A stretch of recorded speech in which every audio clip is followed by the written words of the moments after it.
Well, hey everybody, Leslie Sansone Williams here. How are you doing today? Hope you're having a great day. Today we're going to talk about, is it possible for you to do every administrative task or take responsibility for every single administrative task in the law firm you work in, or the legal department, or the nonprofit, or the government agency? The question is, how much can you get done in an 8-hour day? And I know that for a government agency, they don't like people to work overtime, and they want you gone at 5 o'clock usually, not in every scenario, but usually. People just pack up because they're not going to pay overtime, because overtime and the hours you work are paid by the taxpayers who support the government agencies. Okay, so they're adamant about that. Normally, legal departments of a corporation might be different.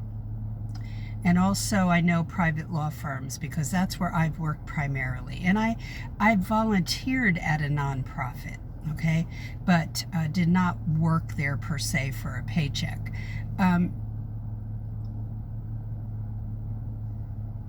There are things that have to be prioritized.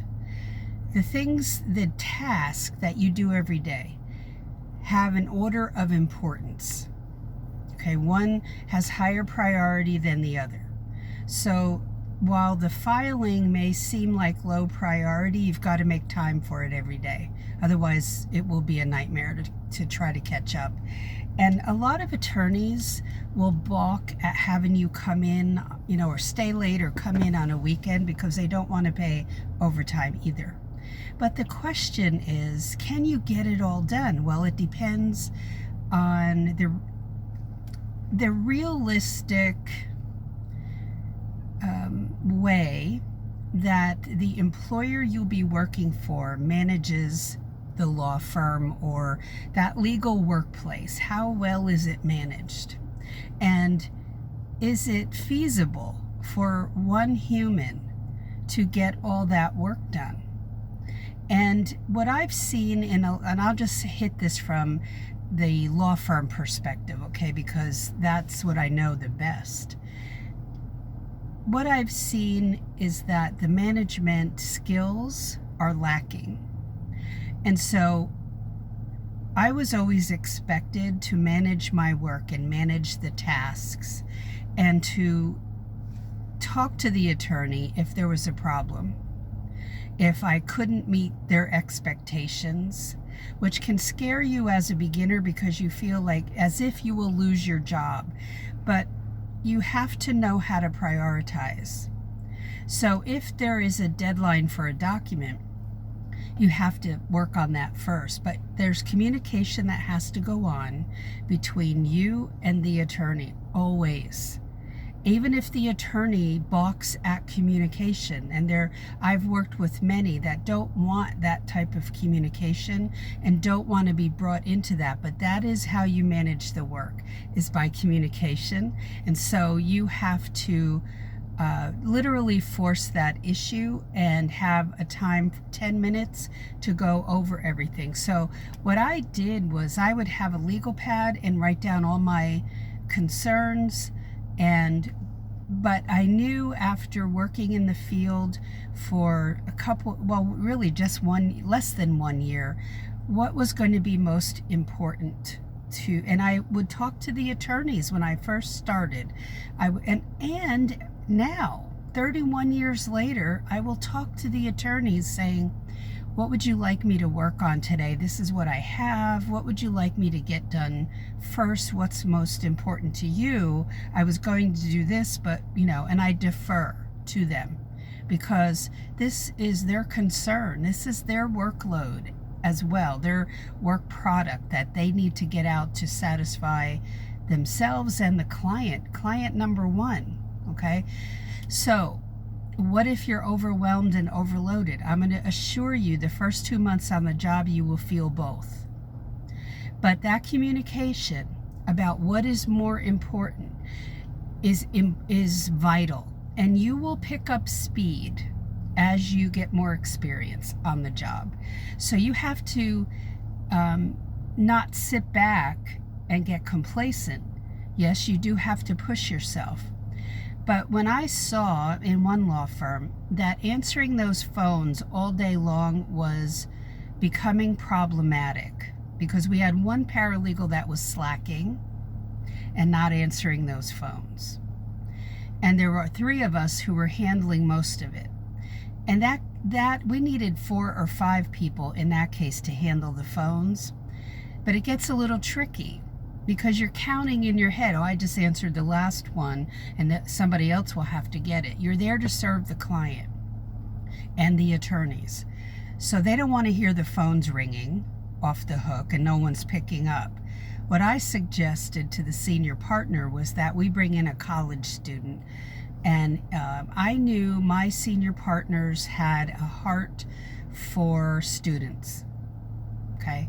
And that's how I approached it. You know, do you feel like giving a college student a job a little bit more than minimum wage? They can't get that in most places, but we paid more than minimum wage. And they had a great part-time job, and it took a load off of us. So I was always looking for ways to streamline how we did everything. And so we accomplished several things while I was at this one law firm where we stopped spinning the wheels so much and took more streamlined ways to solve everything. So if you see, I wouldn't do this, I wouldn't suggest these things until you've been at the law firm at least, I would say 6 months to a year, because you're such a newbie. You've got to wait till you get your own sea legs and you feel more confident to understand that this would be a good solution. Okay? So, yes, it's overwhelming and it feels like you're overloaded. And where another law firm, third law firm I worked in, for the attorney that I worked for in my first job, he went out on his own and invited me to work for him. So he saw that I was working hard all day, but I could not get to the filing. He started doing the filing. I know that's very unusual, but I appreciated it. I could never get to it. He decided to bring in a part-timer who could do those things, catch some of the phone calls and do some filing, and I would coach her in how to do the filing, because the legal filing of the hard copies can just be a little different and confusing. So those are things I want you to think about as you go into your first job. And now if you're in a big law firm, you won't have as much as of a say-so as you will when you're working in a small to medium-sized law firm. But you have to understand the culture of your law firm, and speaking up when you're first there will sound a bit like complaining. I would wait a little while and get that understanding of how they work. And then if you get the ear of one of the more senior partners and you get to talk with them and you have a chance to offer some ways of making things better, then I would definitely, but I wouldn't do it in necessarily a staff meeting. It depends on how everybody works together. But me talking to my senior partner, one of them, just when no one else was around, it was just they were out to lunch or something, and he stopped by and we got into this conversation.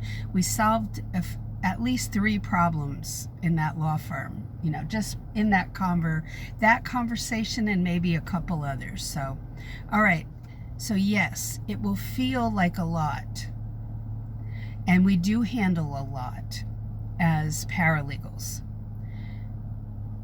But what I don't want you to do is think that you have to dedicate a Saturday to this job. You need 2 days off regularly.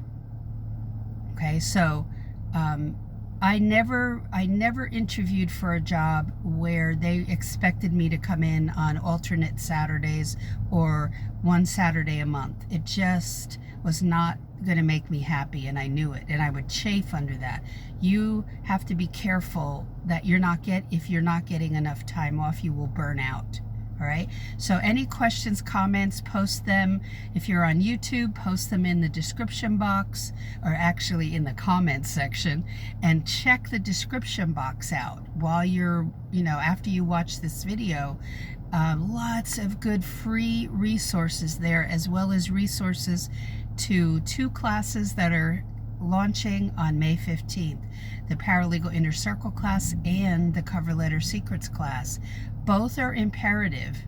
Both are necessary to you, whether you start your career after going to school for 2 years, you start it after a certificate program, or you don't do any of the above. You could still get in the field, but you will need my class in order to get that whole piece, all the pieces of the puzzle together. Okay. In that description box, I call it step number 1 is a link. You go all the way down in the box to my book, Legal Break-In. And step number 2 is the Paralegal Inner Circle class. Step number 3 is the Cover Letter Secrets class. You need all 3. For my people on the Facebook page, Paralegal Coffee Talk, just scroll through the feed and you'll find all types of links. There's also something called the Paralegal Resources Hub. You need to go watch those videos in there. One of the videos is called 4 Hot Areas of Law for 2021. Watch that video, take notes, okay? And also in that general area on my site where I house all my classes and free resources will be a webinar for grabbing the attorney's attention, the hiring attorney's attention, and how to do that. So be sure you take advantage of all these resources and the classes. So have a great day. Thanks for being here on the Facebook page as well as YouTube. And questions, comments, post them below on Facebook and then in the comments section on YouTube, okay? Have a great one. I'll see you in the next video. Bye.